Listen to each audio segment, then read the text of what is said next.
Capitalism.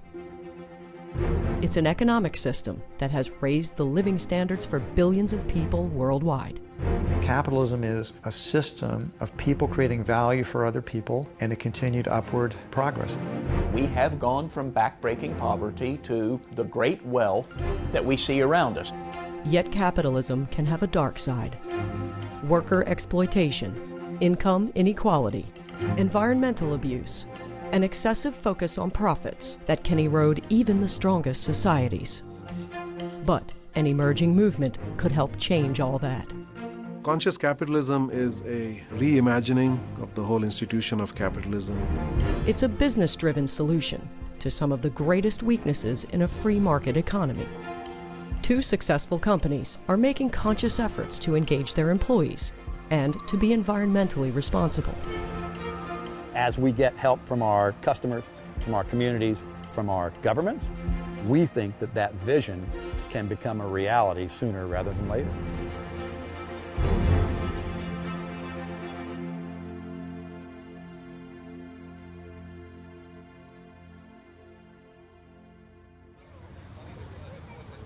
Capitalism provides financial incentives for individuals and businesses to thrive.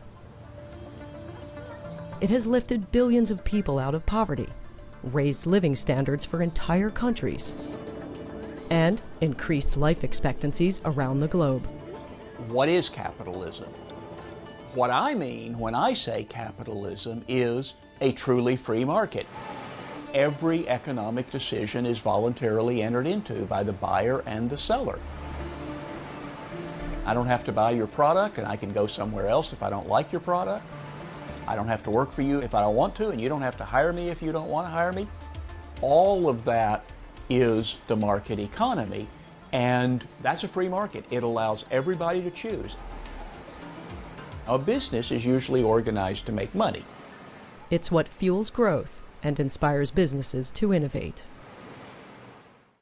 From the beginning of time, people have been exchanging goods and services. Capitalism happens when people start to own property and mass-produce food and material on a larger scale. Other economic models emerge too, like communism and socialism, where government owns and distributes goods and services to the people. But for capitalism, success comes when businesses produce things that people want and can afford to buy. Yet it isn't perfect. Serious problems have emerged over time. Businesses can manipulate workers, consumers, and governments, and create unfair advantages in the marketplace. Vast inequalities can develop between the haves and have-nots. There's deep frustration, and I think rightly so, that businesses are co-opting the coercive power that governments have for private ends. It's a form of cancer, I think, that can eat away at a society.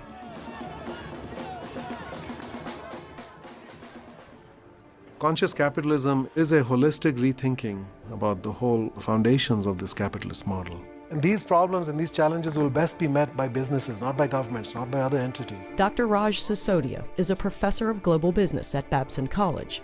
He has written several books and articles about conscious capitalism and is considered one of the thought leaders of the movement. It's not anti-capitalism, it is capitalism, but it's done, conceived, and executed in a more conscious way. Most people don't understand business very well. Business is continually caricatured in these very narrow, unflattering terms of being, it's all about the money, it's all about greed, it's selfish, it exploits people. When in fact, business is this great value creator in the world. Is it perfect? No. But overall, is it creating value? Yes. Could it create more value? It could, particularly if it adopted the principles of conscious capitalism. There are 4 pillars that describe the business objectives behind conscious capitalism. First, a conscious company is driven by a higher social purpose. The thing that they're trying to achieve in the world that is necessary, that is inspiring, that people actually care about, customers care about, employees care about, etc. Creating value for all stakeholders, including customers, employees, the community, and the environment, is the second pillar.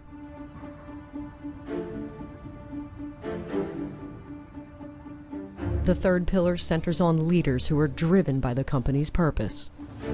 We need leaders who care about what the enterprise is trying to do, who are also driven by caring for the people, and they care about the planet and the future. This is about leaders who mentor and motivate and develop and inspire people. They're servant leaders, right? And they're less about their own ego and more about serving. And the fourth pillar of conscious capitalism is about creating a culture that encourages employees to thrive within the business. This is simply about treating people as human beings who matter. The amount of value creation that can happen through this system, I think, is extraordinary. And we still haven't tapped into that fully. That's what I think our movement of conscious capitalism is showing. There's a lot more value that we're leaving on the table because of our mental models about how this actually works.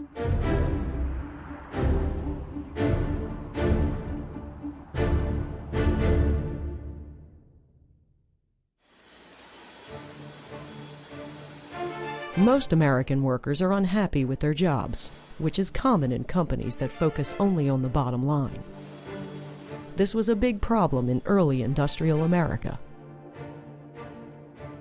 You start treating your employees as objects. You do all kinds of things in order just to squeeze out the last penny of profit. When we have a statistic that worldwide only 13% of employees are engaged in their work, that says a great deal about the kind of conditions that we've created under the old way of thinking about people and about business. We all want to be treated well. Fortunately, in a modern liberal capitalist society, we can all expect to be treated well. There's no one best way to treat employees because employees don't all want the same thing.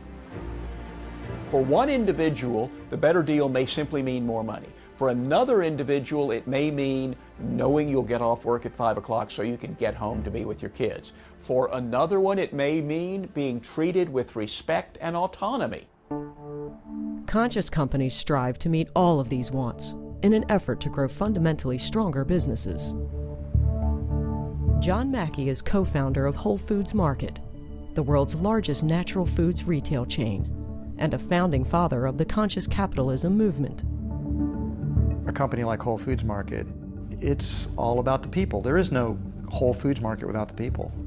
And I don't mean just the team members, I mean the larger stakeholder communities. Want me to take your card so I can load them up? Whole Foods Market has about 445 stores. We're doing about $16 billion a year in sales. We have about 90,000 team members working for us. Organizations in the 21st century need a different type of leadership. It needs leadership that is more of a servant leadership, that's serving the higher purpose of the organization, serving the stakeholders, trying to create value for all of them simultaneously. Conscious businesses, conscious capitalism, conscious organizations create a type of culture where human beings are flourishing and thriving. We have such a collaborative kind of view on how we bring on anyone for any position, team member, supervisor, store leadership, regional leadership. We do it together. And, I think that's lovely. Team member happiness is one of our core values here at Whole Foods Market. Without the team members, we don't have anything. I always like to say we like to keep team members as happy as possible because the happier our team members are, the happier our customers are going to be. It's a really good fish. It's called sable fish. Sable fish, yeah. The company operates with a great deal of empowerment, a great deal of decentralization, and there's a great deal of respect for the ordinary employees. Within every store, a lot of the control resides with teams, so we have about 13 teams in every store. And each team is responsible for a part of the store, the bakery, the produce, the meat, etc. Each team is kind of self-governing. They elect their own leader. They do their own hiring.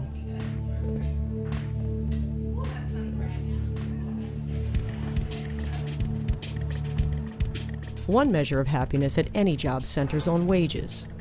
For nearly 20 years, Whole Foods has been listed in Fortune magazine's top 100 companies to work for. And the company tempers wage disparity between entry-level employees and top management by capping its executive salaries to no more than 19 times the average worker's pay. Whole Foods is a successful company. What they're doing appears to be working. Would it also work for a different set of managers for a different industry? I don't know.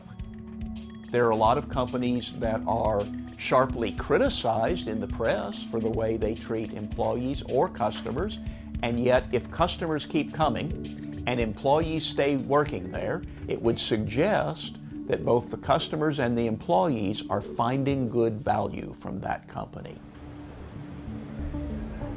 Conscious capitalism is a model that any company can adopt. Whole Foods creates value for employees and customers by working with conscious vendors and insisting on positive working conditions. In 2015, employee turnover at Whole Foods was 14%, while the national median in grocery retail was 47%. This difference in turnover reduces costs for hiring and training new employees. It also translates to a stronger work environment because employees are happier and more knowledgeable. I started working for Whole Foods 9 years ago as a cleanup boy. And the older guys started to teach me what they knew and pass on what they wanted to pass on. Through my time, I feel like not only have I made a choice to be a better meat cutter or a better communicator or whatever it might be, the experience as a whole has made me better as a person. Whole Foods employees are referred to as team members and have a spirit of autonomy and trust. They're encouraged to come up with new ideas and test them out. Ideally, if you have a healthy culture, it has an immune system, but it also allows new energy to come into it and help mix with it and transform it, so it's evolving continuously. We created our very first bar at Whole Foods Market now about 6 or 7 years ago in Santa Rosa, California. They didn't have to ask permission. They were free to do the innovation. Where they were doing more sales in draft beer than we were selling total seafood in the store within a few weeks of opening. It was an outstanding success. So the point is that people have the freedom to experiment. They can try ideas out. If they don't work, get rid of them. If they do work, spread them and improve on them. Whole Foods team members have more of a voice and opinion. Feedback is always welcome with an open door, whereas sometimes working at other retailers, those opinions and that feedback isn't necessarily always welcome. When employees can express their opinions, they can be more effective with customers, who then enjoy a better shopping experience. Oh my God, that's so good. I think that conscious capitalism is just a thoughtful way of doing business. When you create partnerships with our vendors and our suppliers, when we're partnering with new team members, when we're bringing them on board, when we're thinking about the experience that we're creating for the guest, we're being thoughtful in every aspect of the way that we do business from start to finish. I would like to think it's a large community of people caring about each other. It's like 2 pounds in a bag too, right? And this is the biggest kept secret, the underestimated quality that a good conscious business has a lot of is love.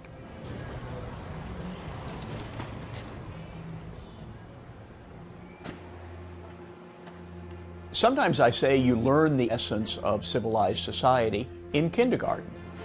Don't hit other people, don't take their stuff, and keep your promises. I want a government that enforces those rules. We need policemen to arrest people who violate those rules. We need courts to settle disputes, to try the people who are arrested. We need a national defense to protect us from people overseas. And other than that, I prefer to leave all the decisions in society to the voluntary interaction of thousands or millions or hundreds of millions of people. You need the government to step in, set the rules, and provide a backdrop. If you had just literally anything goes, I mean, you'd end up with kind of a pirate economy. You have to have someone who says, here are the rules, here's how they're enforced, and we're going to maintain stability in the economy. But more government control isn't the interest of conscious capitalists. Nor is conscious capitalism a departure from the free market. Yet it does adopt value sets that move away from well-known abuses that can come from unethical capitalists.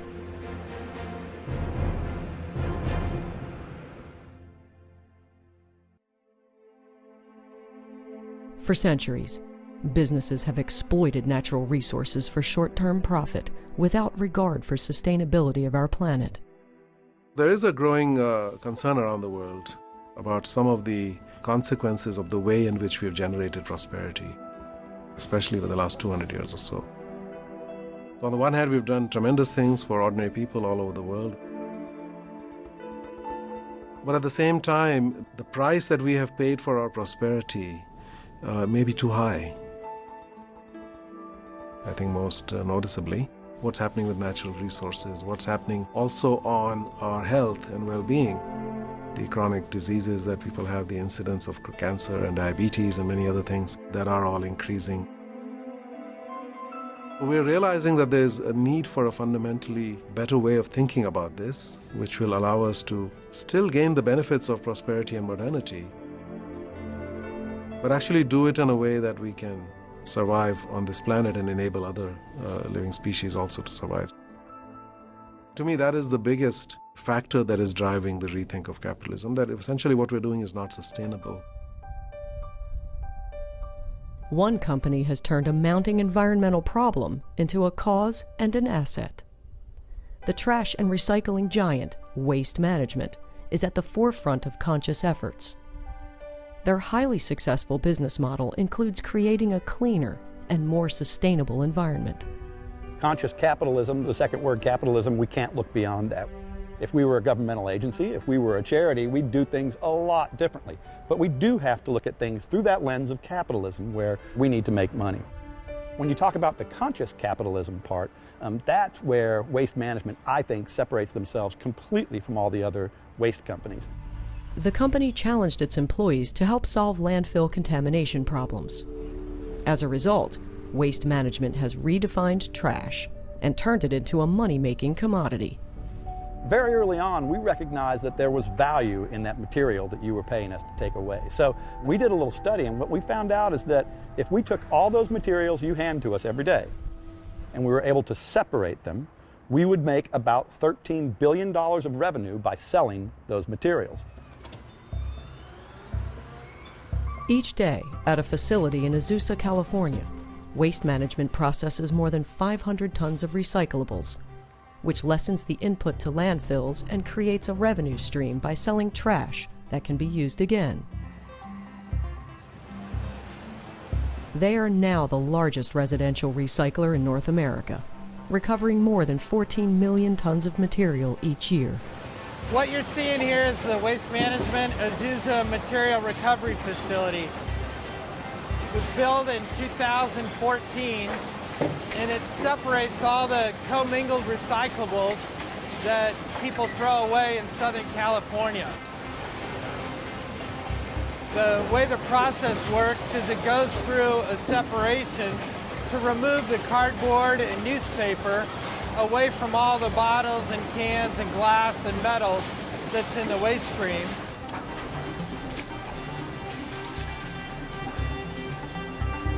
You see the material drop into the screen. It's simply separating the material by size.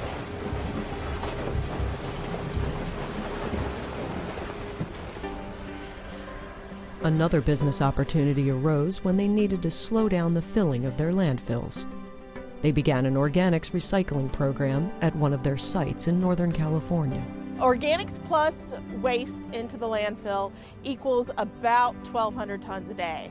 And about half of that actually gets composted. So it doesn't go into the landfill, it goes into the composting process and gets made into a valuable commodity.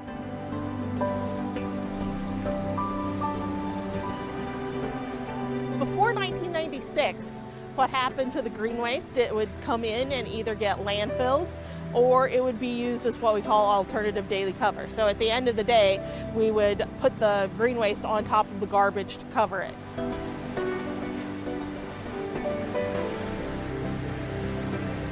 We started composting then. About a year and a half ago, the needs of this area when it came to composting have grown immensely. So we needed to get even more organic material out of the landfill. What we've done to help the community meet its recycling goals, its diversion goals from the landfill, is we expanded our composting facility.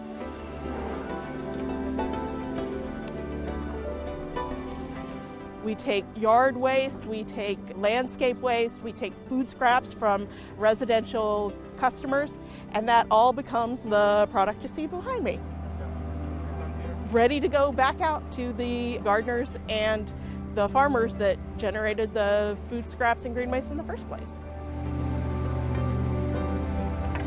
We have a goal that we set a few years ago to recycle 20 million tons by the year 2020. That's a goal we're still trying to achieve, and it was based on really the amount of material that we take into our landfills, looking to see what kind of diversion rates do we think we can go out with our customers to help us achieve. And we try to make sure the customer is aware of what we're trying to accomplish every day. Ironically, one of the most innovative recycling programs comes from having a huge landfill that is already filled with decades' worth of trash. Here at the site, we have about 47 million tons of waste placed in the landfill, and as that waste naturally degrades through the process of degradation, it produces landfill gas. And landfill gas primarily consists of methane and CO2 as the two major components. Sometime around the mid-1980s, we realized that that gas was a resource that we could harvest.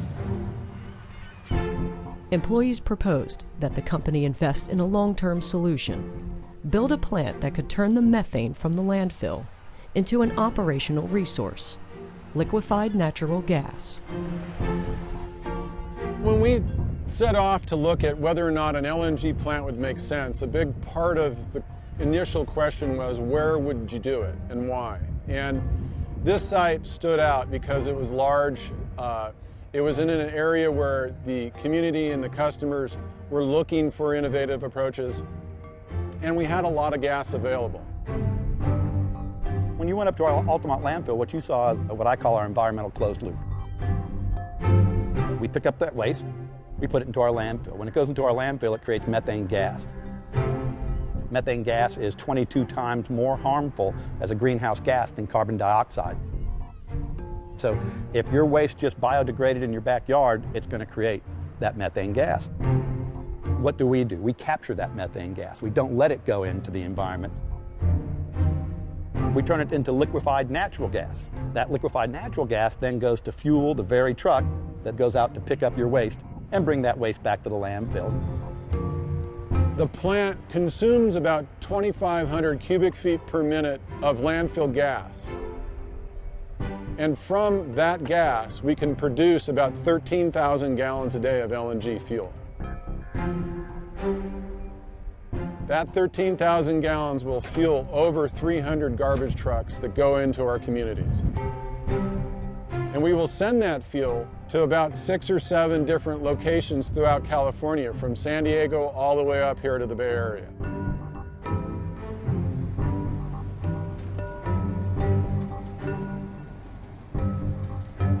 The company's choice to invest in an LNG plant and fleet saves money on fuel. Because of this, they're removing 30,000 tons of carbon emissions from the atmosphere every year.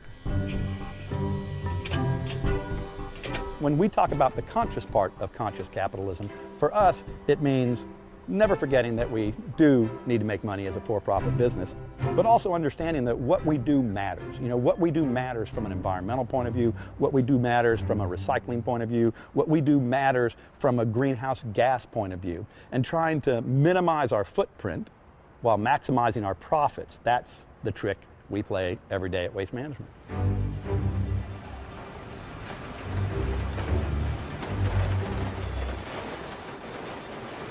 According to their annual report to shareholders, Waste Management serves 21 million customers and employs nearly 43,000 workers. The core piece of every good business is backed by great employees. They're on the front lines of this environmental fight that we're having to recycle. The core part of what the employees doing is try to make sure that the quality of material we have, even when you mix it with the technology, is something that we can make a great product at the end of the day for our customers to use and continue to recycle. We know where this industry is going. Ultimately, where it's going is to a place where we take all the materials and we do something different with those materials rather than put them into a landfill.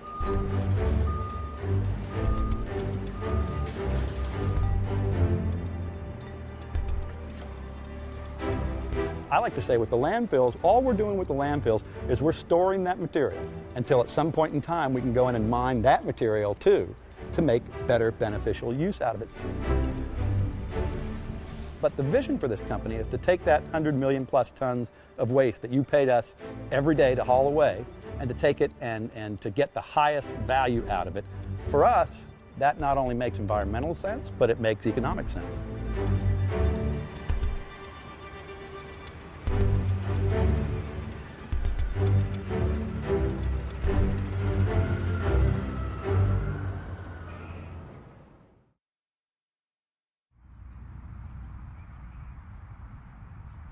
While Whole Foods and Waste Management are taking new approaches to business, there will always be other companies that take advantage. But conscious capitalism creates a different vision.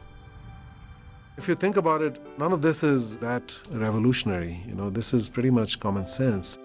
You find this kind of way of thinking in all the ancient wisdom traditions, the so-called golden rule, right, which exists in all of the traditions, and something that we have lost sight of when it comes to work. When you begin to get more conscious about your organization, about your business, then you will seek to root out the cultural elements that are causing harm, that are not allowing people to be happy and flourish.